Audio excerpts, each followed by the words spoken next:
Hello everyone, good morning. आप सभी लोगों का बहुत बहुत स्वागत है आज के इस हमारे सेशन में। तो जो लोग भी क्लास में जुड़े हैं तो एक बार सभी लोग जल्दी से क्लास को शेयर कर दीजिए, इन वीडियो को लाइक करेंगे। ठीक है, टॉप 15 प्रश्नों को इस क्लास में हम लोग देखेंगे। ठीक है, तो एक बार जल्दी से क्लास को शेयर करेंगे। जो लोग भी क्लास में पहली बार जुड़े हैं तो प्लीज़ चैनल को सब्सक्राइब करेंगे, बेल आइकन को प्रेस करेंगे ताकि वीडियो का नोटिफिकेशन डेली आप सभी लोगों को मिल सके। ठीक है, उम्मीद है सभी लोग स्वस्थ होंगे, अच्छे से आप सभी लोगों की पढ़ाई चलने लग रही होगी। ठीक है, तो चलिए बढ़ते हैं आगे। आज के फर्स्ट क्वेश्चन को देखते हैं। बताएंगे, हृदय एक सुरक्षात्मक झिल्ली से घिरा रहता है जिसे कहते हैं। तो सभी लोग बताइए क्या कहा जाता है। ठीक है, एंडोकार्डियम, मीजोकार्डियम, पेरिकार्डियम या कार्डियम। तो हृदय जो है एक प्रकार के सुरक्षात्मक झिल्ली, तो किससे घिरा रहता है ये बताना है आप लोगों को। ठीक है, तो जल्दी से आप लोग बता दीजिए। ठीक है, किससे घिरा रहता है तो क्या हो जाएगा। ठीक है, तो किससे घिरा रहता है क्या हो जाएगा, पेरिकार्डियम। ठीक है, हृदय एक सुरक्षात्मक झिल्ली जिससे घिरा रहता है उसे क्या कहते हैं तो पेरिकार्डियम। एक थैली होती है जो हृदय और प्रमुख रक्तवाहिकियों को घेरने का कार्य करेगी। ठीक है, क्या करेगी, वाहिकाओं की शुरुआत को घेरने के कार्य करेगी। क्या करेगी, यह जो है ना पेरिकार्डियम जो है ना रेशेदार ऊतकों से बना होता है और इसमें तरल पदार्थ होता है जो हृदय को ठीक से काम करने में मदद करता है। ठीक है, पेरिकार्डियम को छाती में स्थिर स्थिति में रखता है। ठीक है, ध्यान रखिएगा, स्थिर स्थिति में रखता है पेरिकार्डियम हृदय को जो है ना। ठीक है, छाती में स्थिर स्थिति में रखता है।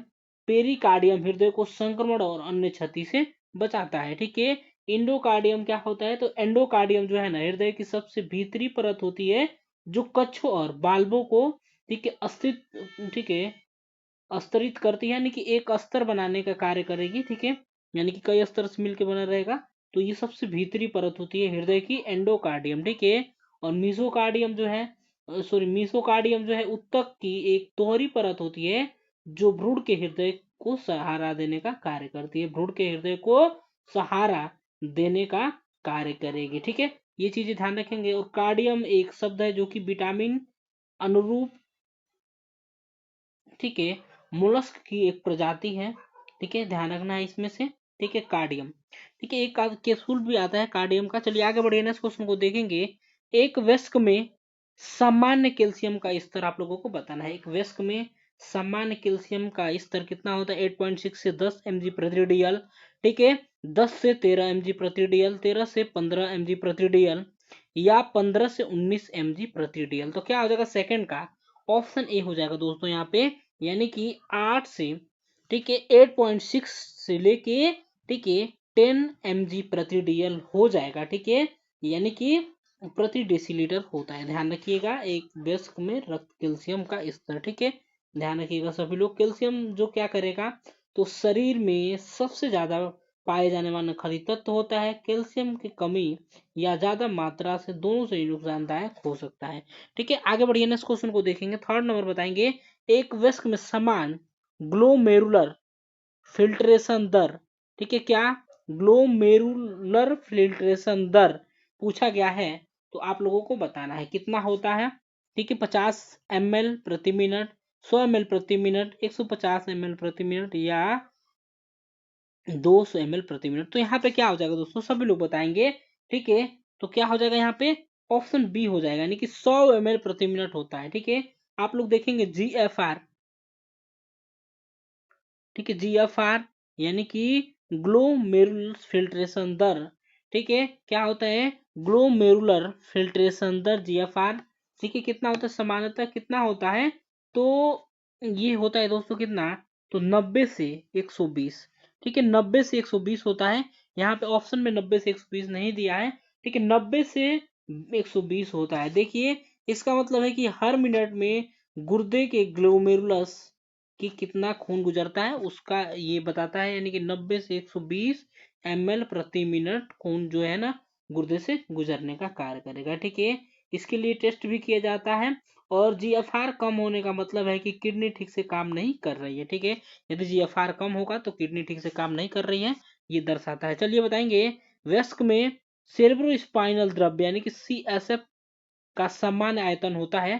ठीक है, सेरेब्रो स्पाइनल द्रव्य का ठीक है सामान्य स्तर कितना होता है तो सभी लोगों को यहाँ पे बताना है। फोर्थ का क्या हो जाएगा, यानी कि क्या होगा 50 से 100 ml प्रति, ठीक है, ml, 100 से 125, 150 से 175 या 125 से 150 ml। तो क्या हो जाएगा यहाँ पे ऑप्शन डी हो जाएगा दोस्तों, यानी कि 150 से, सॉरी 125 से 150 ml जो है ना, वेस्को में सेरेब्रो स्पाइनल द्रव्य का समान आयतन होता है, यानी कि CSF का समान आयतन होता है। आगे बढ़िए, फिफ्थ नंबर बताएंगे, निम्नलिखित में से कौन सी कोशिकाओं में CD3 सतही एंटीजन पाया जाता है। ठीक है, ठीक है, तो बताइए क्या हो जाएगा, कौन सी कोशिकाओं में CD3 सतही एंटीजन पाया जाता है। ग्रेन्युलोसाइट, ठीक है, T कोशिकाएं या मोनोसाइट या बी कोशिकाएं। तो यहाँ पे बताइए सभी लोग जल्दी से क्या हो जाएगा, तो क्या हो जाएगा यहाँ पे राइट आंसर दोस्तों, ठीक है, किस में 3D सतही एंटीजन किस में पाया जाता है, तो बी कोशिकाओं में पाया जाता है, बी कोशिकाएं में पाया जाता है। ठीक है, ध्यान रखिएगा, ठीक है, किसमें पाया जाता है, तो ये श्वेत रक्त कणिकाओं का एक प्रकार है। बी कोशिकाएं जो है ना, श्वेत रक्त कणिकाएं यानी कि व्हाइट ब्लड सेल, ठीक है, WBC यानी कि व्हाइट ब्लड सेल का एक प्रकार है। यह कोशिकाएं प्रतिरक्षा प्रणाली के हिस्सा है और शरीर को संक्रमण से बचाने में मदद करेगी। ठीक है, ध्यान रखिएगा, बी कोशिकाओं को बी लिम्फोसाइट्स भी कहा जाता है, ये चीजें ध्यान रखना है। ठीक है, और यहाँ पे, ठीक है, ग्रेन्युलोसाइट्स क्या होता है, तो श्वेत रक्त कोशिकाओं का एक, ठीक है, समूह होता है, जिससे, ठीक है, जिसे ल्यूकोसाइट्स भी कहा जाता है, ये चीजें ध्यान रखना है। ठीक है, ये क्या करेगा, तो ये कोशिकाएं संक्रमण, एलर्जी और सूजन से लड़ने में मदद करता है। ठीक है, देखिए टी कोशिकाएं क्या है, तो अनुकूली प्रतिरक्षा प्रणाली के रूप में जाने जाने वाली एक प्रमुख लड़ाका है, यानी कि प्रतिरक्षा प्रणाली देने का कार्य करेगी। देखिए मोनोसाइट्स क्या है, तो श्वेत रक्त कोशिकाओं का एक प्रकार है। ये क्या करेगी, तो ये रक्त में सॉरी सबसे बड़े ल्यूकोसाइट्स होते हैं, ध्यान रखना है। ठीक है, और ये क्या करती हैं, तो शरीर में प्रतिरक्षा प्रणाली को मजबूत करती है और बाहरी बैक्टीरिया, वायरस, फंगस से लड़ने में मदद करता है मोनोसाइट्स। चलिए आगे बढ़ेंगे, नेक्स्ट क्वेश्चन को देखेंगे। अगला प्रश्न बताइए क्या हो जाएगा। ठीक है, वसा से ग्लूकोज का संश्लेषण, वसा से ग्लूकोज का संश्लेषण क्या कहलाता है, तो सभी लोग जल्दी से बताएंगे। ठीक है, सभी लोग जल्दी से बताइए क्या कहलाता है, वसा से ग्लूकोज का संक्रमण। तो ये क्या हो जाएगा, यहाँ पे ऑप्शन डी हो जाएगा। ठीक है, यानी कि ग्लूकोनियोजेनेसिस कहलाता है। ठीक है, ग्लूकोनियोजेनेसिस कहलाता है, एक प्रकार का क्या है, तो ये चयापचय प्रक्रिया है जो गैर कार्बोहाइड्रेट स्रोतों से ग्लूकोज का उत्पादन करेगी। जो गैर कार्बोहाइड्रेट होते हैं ना, उनसे ग्लूकोज का, ठीक है, उत्पादन करती है। ध्यान रखिएगा, यह यकृत और गुर्दे तक, ठीक है, गुर्दे में तब होती है जब शरीर में ग्लूकोज की आवश्यकता होती है। ठीक है, आगे बढ़ेंगे। और ग्लाइकोसिस क्या होता है, तो ग्लाइकोसिस क्या होती है, इसे ग्लाइको अपघटन कहते हैं। कोशिकीय श्वसन की प्रथम अवस्था होती है जो कोशिका द्रव्य में होती है। ठीक है, ग्लाइकोसिस क्या होती है, तो कोशिकीय श्वसन की प्रथम अवस्था होती है जो कोशिका द्रव्य में होती है। आगे बढ़िए, तो क्रेब्स साइकिल क्या है, जिसे क्रेब्स चक्र कहा जाता है। ठीक है, तो ये क्या है, श्वसन की दूसरी अवस्था होती है। क्रेब्स चक्र क्या है, तो श्वसन की दूसरी अवस्था होती है। यह कोशिकाएं माइट्रोकांडिया में होती है। ठीक है, ये कहाँ पे होती है, तो माइट्रोकांडिया में होती है। और यहाँ पे देखिए अगला क्या है, ठीक है, इसको समझेंगे। ठीक है, सेपोनिफिकेशन क्या होता है, ठीक है, सेपोनिफिकेशन क्या होता है, तो साबुन बनाने की प्रक्रिया होती है। क्या होती है ये, तो साबुन बनाने की प्रक्रिया होती है। इस प्रक्रिया में वसा या तेल को क्षार के साथ मिलाकर साबुन और ग्लिसरॉल बनाया जाता है, ये चीजें ध्यान रखना है। आगे बढ़ेंगे हम लोग, नेक्स्ट क्वेश्चन को देखेंगे। 7 नंबर देखिए क्या हो जाएगा, किसके अतिरिक्त सभी, ठीक है, किसके अतिरिक्त सभी प्रेरक कोशिकाएं हैं, तो सभी लोग जल्दी से बताएंगे। ठीक है, प्रेरण तंत्रिकाएं हैं पूछा गया है। ठीक है, यानी कि मोटर नर्व्स, प्रेरण किसको छोड़ के, यानी कि किसको छोड़ के, यहाँ पे सभी लोग जल्दी से बताएंगे। तो क्या हो जाएगा, ट्रीजेमिनल हो जाएगा, ऑप्शन क्या हो जाएगा, डी हो जाएगा। इसको छोड़ के सभी जो हैं प्रेरण तंत्रिकाएं हैं। ठीक है, ट्रीजेमिनल क्या होता है, तो छेरे में होने वाली गंभीर दर्द होता है। त्रिपिष्टीय तंत्रिका सूली से कहा जाता है, क्या कहा जाता है, त्रिपिष्टीय तंत्रिका सूली से कहा जाता है। यह चेहरे में होने वाला गंभीर दर्द है, इसे टिक डेलोरेक्स के नाम से भी जाना जाता है। ठीक है, किसे? तो ट्रिजेमिनल को ट्रिक के नाम से भी जाना जाता है। ठीक है, एसेसरी क्या होता है? ठीक है, चलिए तो हम लोग आगे बढ़े, नेक्स्ट क्वेश्चन को देखें, इस सब चीजों के बारे में देखेंगे। आगे बढ़िए, बताइए यहाँ पे मेडिसिन के जनक बताना है यहाँ पे कौन है? ठीक है,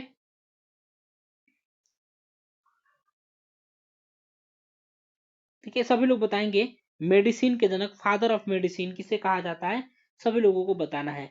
फादर ऑफ मेडिसिन किसे कहा जाता है? आसान क्वेश्चन है, सभी लोगों को बताना है। ठीक है, फादर ऑफ मेडिसिन आसान क्वेश्चन है, तो यहाँ पे क्या हो जाएगा?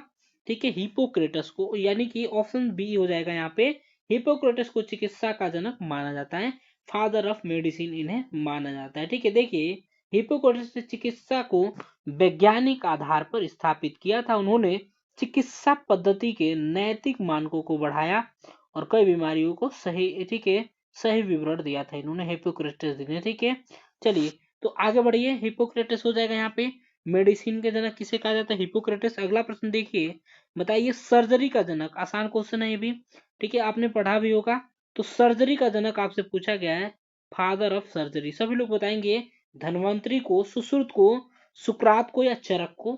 तो यहाँ पे सभी लोग बताएंगे जल्दी से, किसे माना जाता है शल्य चिकित्सा का, यानी कि सर्जरी का जनक, यानी कि शल्य चिकित्सा का जनक किसे कहा जाता है? तो यहाँ पे क्या हो जाएगा? सॉरी, तो सुश्रुत को माना जाता है। क्या हो जाएगा? ऑप्शन यहाँ पे बी हो जाएगा, नाइन्थ का। तो सभी लोग, जो लोग भी क्लास को अभी तक शेयर नहीं किए ना दोस्तों, एक बार क्लास को प्लीज सभी लोग जल्दी से क्लास को शेयर करिए। सभी लोग एक बार जल्दी से क्लास को दोस्तों में शेयर करेंगे फटाफट से, बिना देरी किए हुए एक बार कर दीजिए। आप सभी लोगों से मेरा रिक्वेस्ट है। तो ऑप्शन बी हो जाएगा, सुश्रुत हो जाएगा। सुश्रुत को क्या माना जाता है? शल्य चिकित्सा यानी कि सर्जरी का जनक माना जाता है। वे क्या है? आयुर्वेद के महान ग्रंथ सुश्रुत संहिता के प्रणेता हैं। ठीक है, ये धीरे ध्यान रखना है। सुश्रुत को भारत में प्लास्टिक सर्जरी का जनक भी कहा जाता है। प्लास्टिक सर्जरी का जनक भी इन्हें कहा जाता है, सुश्रुत को। आगे बढ़िए, यहाँ पे बताएंगे पल्मोनरी एल्बोलिज्म, ठीक है, का रिस्क फैक्टर नहीं है। तो कौन सा नहीं है इसमें से बताना है। पल्मोनरी एल्बोलिज्म का रिस्क फैक्टर इसमें से कौन सा नहीं है? तो सभी लोग जल्दी से बताएंगे। ये क्या है? तो फुसफुसी अंतःशल्यता जिसे कहा जाता है। ठीक है, तो देखिए यह एक ऐसी स्थिति होती है जिसमें फेफड़े की एक या ज्यादा धमनियां, ठीक है, यानी कि आर्टरी में खून के थक्के की वजह से रुकावट आ जाती है, पल्मोनरी एल्बोलिज्म। ठीक है, तो इसका क्या हो जाएगा राइट आंसर? सभी लोग बताएंगे टेंथ का। ठीक है, तो क्या हो जाएगा? सभी लोग बताएंगे टेंथ का क्या हो जाएगा? ऑप्शन डी हो जाएगा, यानी कि एनीमिया हो जाएगा। ध्यान रखिए, एनीमिया यानी कि रक्ताल्पता हो जाएगा। ठीक है, रक्ताल्पता क्या होती है? एनीमिया जो है ना, शरीर में लाल रक्त कोशिकाओं की कमी या आकरण दुर्लभ कोशिकाओं के कारण होता है। इसमें क्या होता है? तो शरीर के अंगों को कम ऑक्सीजन पहुंचता है। ठीक है, एनीमिया में क्या होता है? तो देखिए आगे बढ़ेंगे, हम लोग नेक्स्ट क्वेश्चन को देखेंगे। डीप ब्रेन थ्रोम, ठीक है, थ्रोम्बोसिस क्या होता है? तो इसमें बड़ी शिराओं में खून का थक्का बन जाता है, आमतौर पे पैरों में। ठीक है, आमतौर पे जो बड़ी शिराएं होती है ना, उसमें रक्त का थक्का बन जाता है। ये एक गंभीर स्थिति है, क्योंकि खून के थक्के ढीले पड़ सकते हैं और फेफड़ों में जमा हो सकते हैं। ये चीजें ध्यान रखना है। ठीक है, आगे बढ़िए, आगे बढ़े हम लोग। ठीक है, गर्भावस्था आप लोग समझते ही हैं, प्रोलॉन्ग, ठीक है, इमोबिलाइजेशन क्या होता है? तो लंबे समय तक स्थिर रहने की स्थिति में, ठीक है, व्यक्ति लंबे समय तक हिलने डुलने में असमर्थ रहता है, तो उसे कहा जाता है, ठीक है, प्रोलॉन्ग्ड, ठीक है, इमोबिलाइजेशन। ठीक है, ये चीज ध्यान रखना है। प्रेगनेंसी तो समझते हैं, गर्भावस्था आप लोग समझते हैं, तब होती है जब किसी महिला में गर्भाशय में भ्रूण विकसित होता है। तो देखिए आगे बढ़ेंगे हम लोग, नेक्स्ट क्वेश्चन को देखेंगे। 11 नंबर बताएंगे, हेपेटाइटिस बी वायरस की कैरियर स्टेज होती है। हेपेटाइटिस बी वायरस की कैरियर स्टेज क्या होती है? तो कितनी होती है? सभी लोग जल्दी से बताएंगे, हेपेटाइटिस बी वायरस की कैरियर स्टेज क्या होती है? ठीक है, ठीक है, तो यहाँ पे क्या हो जाएगा? ऑप्शन क्या हो जाएगा? सी हो जाएगा। ठीक है, क्या हो जाएगा? यानी कि 9 मंथ हो जाएगा। एक बार सभी लोग जल्दी से क्लास को शेयर करेंगे, वीडियो को लाइक करिए दोस्तों। ठीक है, और कमेंट बॉक्स में अपना आंसर करिए। जो लोग भी क्लास में लास्ट में जुड़े हैं, जितने भी प्रश्न आपके छूटे हुए हैं ना, उसका आंसर आप लोग जरूर करेंगे कमेंट बॉक्स में। ठीक है, वीडियो को पॉज करके आप कमेंट कर सकते हैं, और कोई भी सुझाव हो तो आप कमेंट बॉक्स में मुझे दे सकते हैं, मैं कमेंट सबका देखता हूँ, ठीक है। क्लास से पहले मैं सबका कमेंट देख लेता हूँ, तो कुछ भी आपको पूछना हो तो कमेंट बॉक्स में आप लोग पूछ सकते हैं। देखिए तो क्या हो जाएगा, 9 मंथ होता है हेपेटाइटिस बी वायरस का कैरियर से, ठीक है। यह वाहक चरण को, ठीक है, क्रोनिक हेपेटाइटिस बी वायरस संक्रमण कहा जाता है। क्या कहा जाता है, इसके जो है ना हेपेटाइटिस बी के वाहक चरण को क्या कहेंगे, तो क्रोनिक हेपेटाइटिस बी वायरस संक्रमण कहते हैं। यह एक गतिशील प्रक्रिया है, इसमें कई प्रकार के लक्षण हो सकते हैं, ठीक है।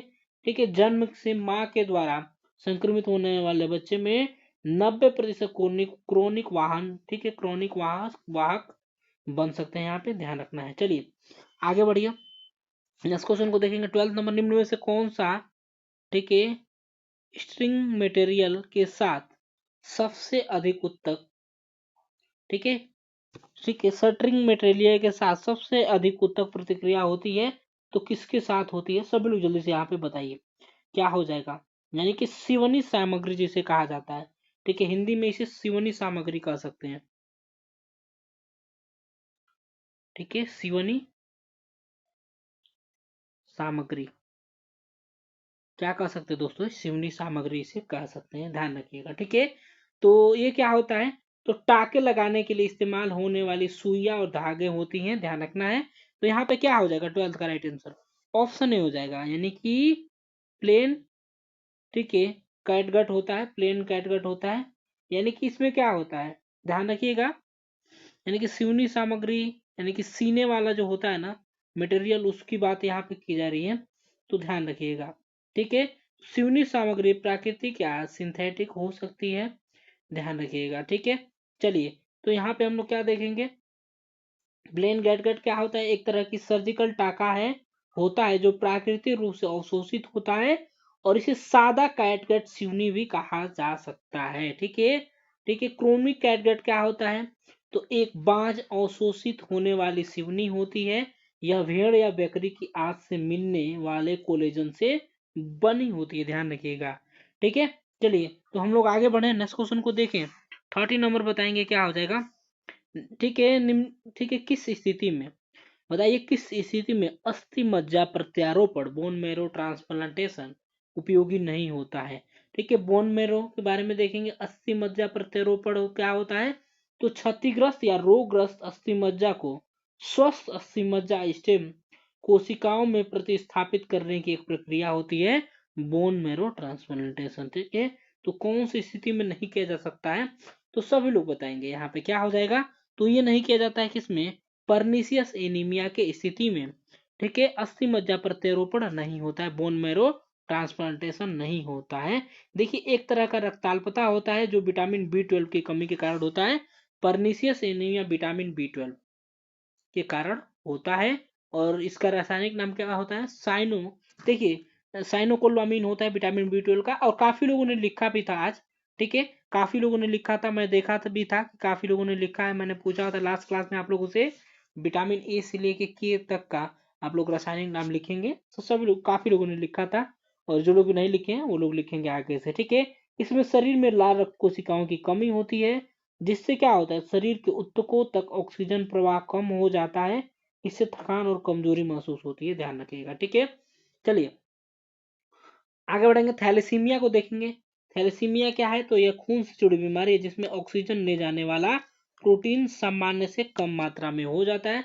ल्यूकेमिया पता है, तो ब्लड का कैंसर होता है ना, ठीक है, सभी लोगों को पता है, ठीक है। ल्यूकेमिया क्या होता है, तो ब्लड का कैंसर होता है। और अप्लास्टिक एनीमिया क्या होता है, तो खून खून बनने की क्षमता में कमी हो जाता है इसमें। यह एक दुर्लभ स्थिति है जिसमें शरीर सही मात्रा में खून नई कोशिकाओं में बनाना बंद कर देता है, ये चीजें ध्यान रखना है। चलिए आगे बढ़ेंगे, नेक्स्ट क्वेश्चन को देखेंगे। 15 नंबर बताएंगे, इलेक्ट्रोलाइट कौन से डिस्टरबेंस से टिटैनी रोग हो जाता है, इलेक्ट्रोलाइट के कौन से डिस्टरबेंस से टिटैनी रोग हो जाता है, तो हाइपोकैलेसीमिया, ठीक है, हाइपर मैग्नीसिमिया या हाइपर कैलेसीमिया, ये दोनों, नहीं सॉरी, हाइपो है, ये हाइपर है, ठीक है, हाइपो नाइट्रीमिया। तो यहाँ पे सभी लोग जल्दी से बताएंगे क्या हो जाएगा, तो इलेक्ट्रोलाइट के कौन से डिस्टरबेंस से टिटैनी रोग हो जाता है, यहाँ पे क्या हो जाएगा, तो हाइपोकैलेसीमिया हो जाएगा, यानी कि ऑप्शन ए हो जाएगा, हाइपोकैलेसीमिया हो जाएगा राइट आंसर आप लोगों का, ध्यान रखिएगा। 14 का क्या हो जाएगा, ऑप्शन ए हो जाएगा हाइपोकैल्सीमिया। इसमें क्या होता है, तो एक ऐसी स्थिति होती है जिसमें रक्त में कैल्शियम का स्तर कम हो जाता है। क्या होता है, तो रक्त में कैल्शियम का स्तर कम हो जाता है हाइपोकैल्सीमिया में, ध्यान रखिएगा, ठीक है। हाइपोकैल्सीमिया विटामिन डी की कमी के कारण हो सकता है। यह गर्दन में 4 छोटी ग्रंथियों, ठीक है, पैराथायराइड ग्रंथि, गुर्दे या अग्नाशय में स्थित, ठीक है, स्थिति का संकेत भी दे सकता है, ठीक है। चलिए, मैग्नीशियम की कमी से क्या होता है, हाइपोमैग्नीसीमिया हो जाता है। ये चीजें ध्यान रखना है, ठीक है। चलिए आगे बढ़ेंगे, हम लोग नेक्स्ट क्वेश्चन को देखेंगे और लास्ट क्वेश्चन को देखेंगे, बताएंगे, ठीक है। बॉडी आयरन स्टोर का सबसे सेंसिटिव मार्कर कौन सा है? बॉडी आयरन स्टोर का सबसे सेंसिटिव मार्कर कौन सा है? सीरम आयरन है, सीरम फेरेटिन है, सीरम ट्रांसफेरेटिन है, या सीरम टोटल आयरन, ठीक है, बाइंडिंग कैपेसिटी है। तो सभी लोग यहाँ पे जल्दी से बताइए क्या हो जाएगा दोस्तों, आप लोगों को बताना है जी, सभी लोग जल्दी से बता दीजिए, ठीक है। तो क्या हो जाएगा यहाँ पे राइट आंसर, ठीक है। तो क्या हो जाएगा, ऑप्शन बी हो जाएगा सीरम फेरेटिन। सीरम फेरेटिन क्या होता है, तो रक्त में मौजूद फेरेटिन प्रोटीन की मात्रा को मापने वाला एक रक्त परीक्षण होता है। ध्यान रखिएगा, क्या होता है सीरम फेरेटिन, एक प्रकार का रक्त परीक्षण है, ऐसे के रक्त परीक्षण है। सीरम आयरन क्या होता है, तो एक प्रकार का ये भी टेस्ट है जो कि रक्त में मौजूद आयरन की मात्रा को मापने वाला एक मेडिकल टेस्ट होता है। एंड देखेंगे सीरम, ठीक है, ट्रांसफेरेटिन क्या होता है, सीरम ट्रांसफेरिन क्या होता है, तो खून में मौजूद एक ग्लाइकोप्रोटीन होता है। यह प्लाज्मा में आयरन को ले जाने का काम करता है। क्या करेगा, तो प्लाज्मा में आयरन को ले जाने का काम करेगा। Serum total iron binding capacity क्या होता है, तो ये ध्यान रखिएगा, एक प्रकार का टेस्ट होता है जो खून में मौजूद आयरन की मात्रा और उसे शरीर के अलग अलग हिस्सों में पहुंचाने की क्षमता को मापने का कार्य करता है। कौन, तो serum total iron binding capacity. यहाँ पे क्या हो जाएगा, सीरम फेरेटिन हो जाएगा 15 का राइट आंसर। तो आशा करता हूँ आप लोगों को क्लास अच्छा लगा होगा, अच्छा लगा हो तो एक बार वीडियो को लाइक करेंगे, चैनल को यदि आपने अभी तक सब्सक्राइब नहीं किया तो प्लीज चैनल को सब्सक्राइब करेंगे, बेल आइकन को प्रेस करेंगे ताकि वीडियो का नोटिफिकेशन डेली आप सभी लोगों को मिल सके, ठीक है। चलिए धन्यवाद सभी लोगों को, बाबा and take care, thank you so much for watching. और जो लोग भी अपना स्कोर नहीं बताए कमेंट बॉक्स में, सभी लोग स्कोर बताएंगे और दोस्तों में ज्यादा से ज्यादा शेयर करेंगे इस क्लास को और अपने स्टेटस पे भी लगाएंगे। चलिए तो मिलते हैं अगली क्लास, तब तक के लिए bye bye, take care and thank you so much for watching, have a great day. Regular 9 बजे आप लोग क्लास में जुड़ जाया करिए।